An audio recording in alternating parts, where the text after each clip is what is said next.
If you clicked on this video, you probably already know what it is, but just briefly, The Brothers Karamazov is the final novel by Fyodor Dostoevsky, one of the world's most famous and influential authors of all time. Dostoevsky learned to read from the Bible at the age of like 4, and this work at the end of his life really is the culmination of a lifetime of philosophical and biblical study. It's a fictional work, a court drama, a murder mystery, but so much more, a deep philosophical and psychological dive into why we do stupid things and why don't we just love each other and come together and experience heaven on earth. Why don't we do it if it's right there for the taking? So, very interesting book, and I have to say, this is the definition of fiction being good self-help. I am amazed at how much value I got out of this book. I honestly think this is my new favorite book. It's the most difficult book I've read, which is not why it's my favorite. It just happens to have been a very difficult journey, but every single step of the way was worth it. It's a 5 out of 5, 5 stars. And I mean, there's so much to say. So first off, it was published, in case you don't know, in 12 parts, which are presented as the 12 books that make up the bigger book. He was also going to do a sequel, but he died 4 months after publishing this, so he wasn't able to. And so I read it in, like, chunks. I'd read, like, 1 or 2 of the books out of the 12, maybe call them chapters or parts.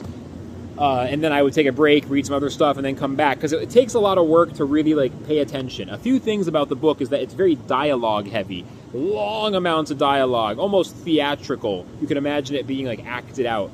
And so that plus the Russian style, which is translated expertly in this, what are their names? I don't have the translators' names on the thing. It's Richard Pevere and Larissa Volohansky. They're like the new best ones, apparently.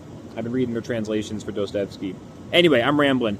I had to pace myself because the long dialogue, the deep topics, all that, right? But I should probably start talking about why the book was so good. So first off, it is like one of those books where it feels like nothing is happening on any given page, but after like 50 pages, so much has happened. And every part of the book goes somewhere different. You spend some of the book in the monastery, which is kind of like a seminary. It's like a school. They're like training Alexei, one of the sons of the Karamazov family. And you learn about him and his mentor, the elder Zezima, if I'm getting that right. And Zezima's like the ultimate peaceful, loving, perfect, like exemplar of Jesus's teachings, of like the best of Christianity. But it's also, he's like not understood by the church. The church is kind of rejecting him. And when he dies, a lot of his enemies are like rejoicing, and they're like, good, that guy's finally gone. God has smited him or whatever, right? So you get into all that interesting stuff. You've got the story of Dmitri and his rivalry with the father, I believe also Fyodor, right? Fyodor Pavlovich. Not related to Fyodor Dostoevsky, the author, but yeah, Fyodor Pavlovich. And then you've also got Ivan, many atheists' favorite literature character ever. He's the atheist of the family, and he's like off doing kind of mysterious stuff throughout the novel, but at the very end, his role becomes clear. He kind of reminds me of in Infinite Jest, Oren, if that's the older brother's name. Oren is kind of similar in Infinite Jest. He's like kind of on the periphery, but then towards the end of the book, you realize he had a really important role the whole time. Ivan's kind of like that in The Brothers Karamazov. And so I feel like every part of this book hit me in a different way. The opening where the Pavloviches go to the monastery and they talk to the elders is such an amazing opening scene. It's one of those classic, like you can imagine it in a movie, like a group of people in a room for a long time having this extended dialogue scene. It's kind of like one of those dinner table scenes in a movie where there's like characters sitting around the table and it gets increasingly awkward until something happens. Like, amazing opening, kind of introducing the characters. The first part that really hit me, though, was the recollections or the memoirs of the elder monk on his deathbed. There was this amazing story where the elder monk is recounting the story of his younger brother who died young, and his brother had this awakening experience after getting very sick, where he just became like deliriously loving and happy, and he just died in ecstasy, talking about how everyone should pray to the birds and beg for forgiveness, and we're all forgiven. And oh man, it's such a beautiful, beautiful, beautiful part.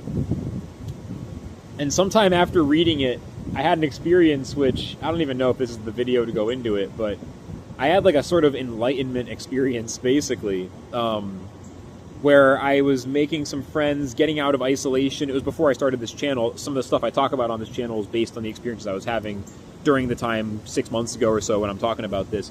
But I was starting to make friends and get out of isolation, and I'd met a girl that I kind of liked. It didn't end up working out, but at the time we were kind of hitting it off. And so I went to this coffee shop, and I made eye contact with this girl that I was kind of trying to date. I was like talking to her a bit. She was seeming interested in me as well, so I was kind of like getting excited, right? And I made eye contact with this girl, and she looked so beautiful to me in that moment. And for some reason, this moment where like this girl looked beautiful to me triggered this like enlightenment state, and I became like basically delirious. And for 3 or 4 days after that, I felt this sense of universal love. Like I loved everyone truly, unconditionally, like my own best friend or like my own brother. I just felt like I loved everyone deeply. And it was something about reading this passage along with my social experiences and other stuff that seemed to trigger this enlightenment experience. I don't think it's too strong of a word. I don't claim to be enlightened at all. Even when it happened, I don't think I was necessarily enlightened.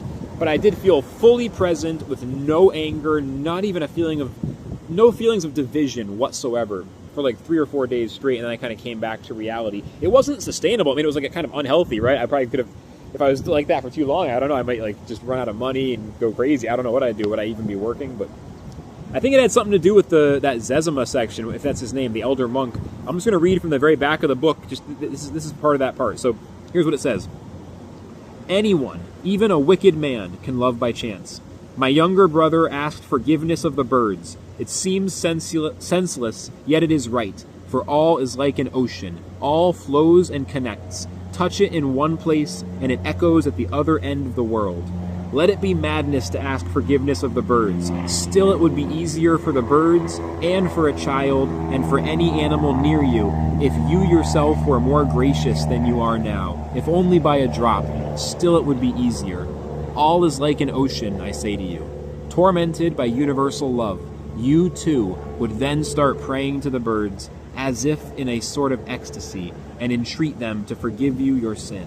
Cherish this ecstasy, however senseless it may seem to people. And so, it's just beautiful. It's fucking beautiful. And it really, yeah. So that's the impact the book had on me. Ever since then, that like led me, I'm still quite agnostic, but that led me to kind of start doing religious studies and getting all kinds of stuff, which this channel is not about that. I'm not going to try to convert anybody. I promise. But it really made a lot of changes in my life, you know? Very, very interesting. And so that's what I mean when I say the book had a big impact on me. I guess I was kind of going through the different parts, right? But I don't know if I want to go through the whole thing in order. Like, I'm trying to think what else I have to say. The other thing, I have one other really like coherent thought, because there's no way I can fully capture the book in one video. I don't want to go like an hour rambling trying to do it. So let me say something else that this has really brought to mind. We live in a culture that everyone kind of thinks it's brain rotted. No one can think, no one can read. Everyone is 6-7ing all over the shorts, on the TikTok feed, YOLO, swag, whatever. Like, it's not good, right? But then I think about how popular this book is. I'm like the last person to read this book. This was written 150 years ago. This guy has been, dead and gone a very long time, and he is still one of the most popular authors on earth. Maybe even more so than during his own life. I don't know. He was very famous in his life, I think. But the fact that Karamazov is so popular, that Doestevsky is so popular, the fact that this is one of the most famous works of literature, and it's one of the most widely read books across, since it's been written, maybe not compared to like pop, I don't know actually, like compared to pop culture even, I don't know, like go on websites that track reading like Goodreads or Storygraph. It's like one of the top books, I believe, right? Certainly one of the most famous books. And the fact that that's the case goes to show that it's not so hopeless. I've been reading my whole life. Reading has been part of my identity, apart from like a break during my college years where I kind of fell out of it. It's been a core part of my lifestyle and identity since I was like 10. I mean, I was a little kid walking around always holding a book.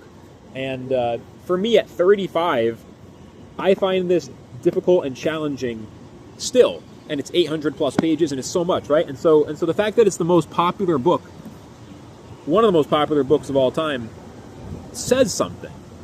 People are willing to do the work to read this, and people are able to receive this kind of wisdom in the form of a dense literary masterpiece. And yeah, people get mad. I think it's kind of fading now, but there's the whole like lit bro, stop talking about Infinite Jest, stop talking about Gravity's Rainbow, which I want to say that I get it. I actually don't get it. I just don't get it. Like, what's the problem with liking those books? I don't know. I guess some people maybe were really condescending about it. I don't know. I feel like I've just never been that guy. I've always been kind of embarrassed about my seemingly snobby music or book taste. So maybe that made me not act condescending.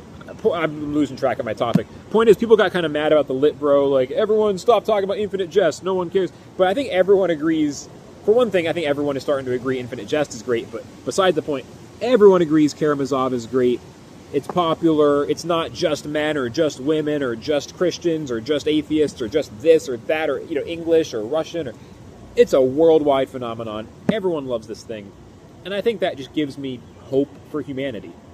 It gives me a little bit of optimism, y'all. It makes me feel like, yeah, you know, maybe people have a chance. It does feel like the internet has a brain-rotting aspect to it when people use it too much. It does feel like we need to talk less online and more in real life. Ironic, because this is an online thing if you're watching it, but that's okay.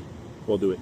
We'll do it anyway. Point is, yeah, like, it's things are kind of trending in a bad direction maybe, but we are far from hopeless, and we have to keep the fire alive. We have to keep reading and discussing good books. And they don't all have to be fancy. You can just read something fun sometimes, too. Trust me, I do it. I'm about to do a palate cleanser on this one and go read a Brandon Sanderson book. Not that Sanderson is, like, particularly shallow. He's got some nice deep themes at times, but, you know, gonna read something a little easier. You, Me, and the Nightmare Painter, I think it's called. It's like 300 pages of relatively chill, I think romance, fantasy-ish, whatever. That's gonna be nice. Doesn't all have to be super deep, but some of it does.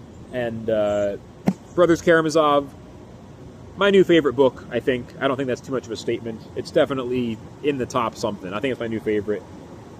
A masterpiece. I'm sure I will read more Doestevsky soon.